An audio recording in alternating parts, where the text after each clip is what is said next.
Hello everyone, चला करूया कुरडईची भाजी। त्याच्यासाठी मी पहिले 2 ग्लास पाणी उकळत ठेवलं आहे।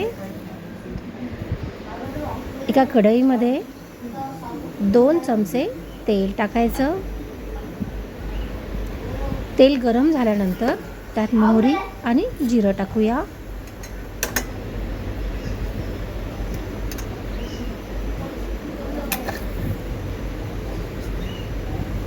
मोहरी तडतडल्यानंतर जिरं टाकूया।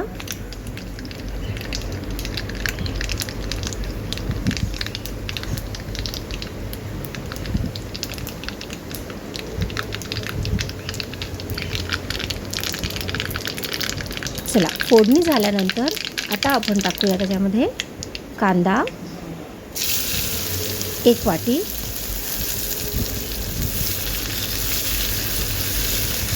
थोडंसं परतून घेऊया। पाणी देखील उकळलंय बघा। आता लसूण टाकले आहे 3 ते 4 पाकळ्या चिरून,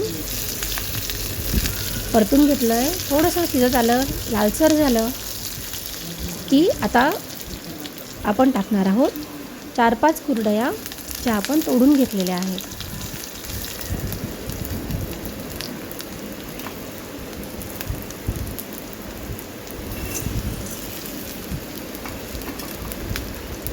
आता कुरडयांना देखील आपण थोडंसं परतून घेऊया। कुरडयांना आपण भिजवलं नाही आहे किंवा तळलं देखील नाही आहे। वाळवलेल्या ज्या कुरडया होत्या त्याच इथे आपण वापरत आहोत।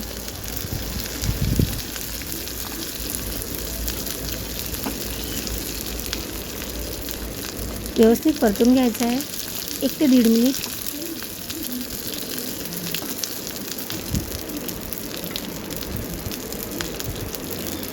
परतून घेतल्यानंतर ह्यातमध्ये घालूया आता आपण थोडेसे शेंगदाणे, भाजलेले शेंगदाणे घातले आहेत। घालूया मीठ चवीनुसार। मीठ कमी घालायचं आहे कारण की कुरड्यांमध्ये मीठ असतंच।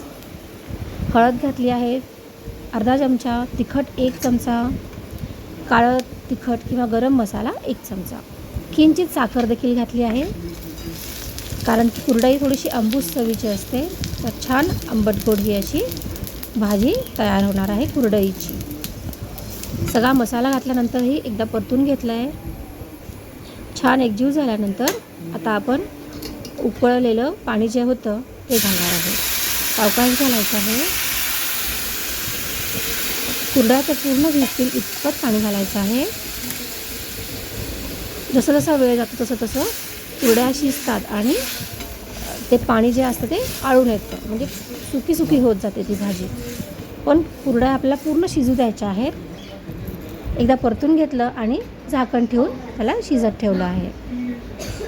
छान उकळी आल्यानंतर आई पहिला झटका आता लेडीजचा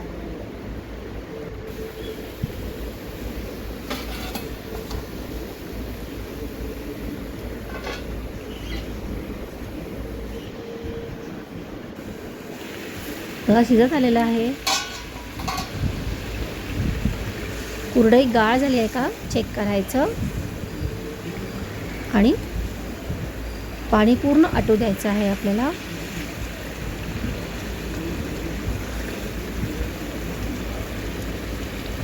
गॅस थोडासा मध्यम आचेवर करूया, कमी करूया आणि परत एकदा शिजत ठेवूया। कुरडईची भाजी अगदी रेडी होत आलेली आहे। वाह, तयार आहे बघा आपली अतिशय यम्मी अशी कुरडईची भाजी। पावसाळ्यात ही भाजी फार छान लागते। जेव्हा भाज्या मिळत नाहीत किंवा झटपट करायचं असतं आपल्याला वेगळं काहीतरी, तेव्हा ही भाजी खूप छान लागते, सगळ्यांना आवडते देखील। बघा मी माझ्या मुलाला असं वाढलं आहे, पोळी वाढली आहे, रस वाढला आहे आणि कुरडईची भाजी देखील वाढली आणि चटणी वाढली आहे आंब्याची। तुम्ही देखील बनवा। थँक्यू।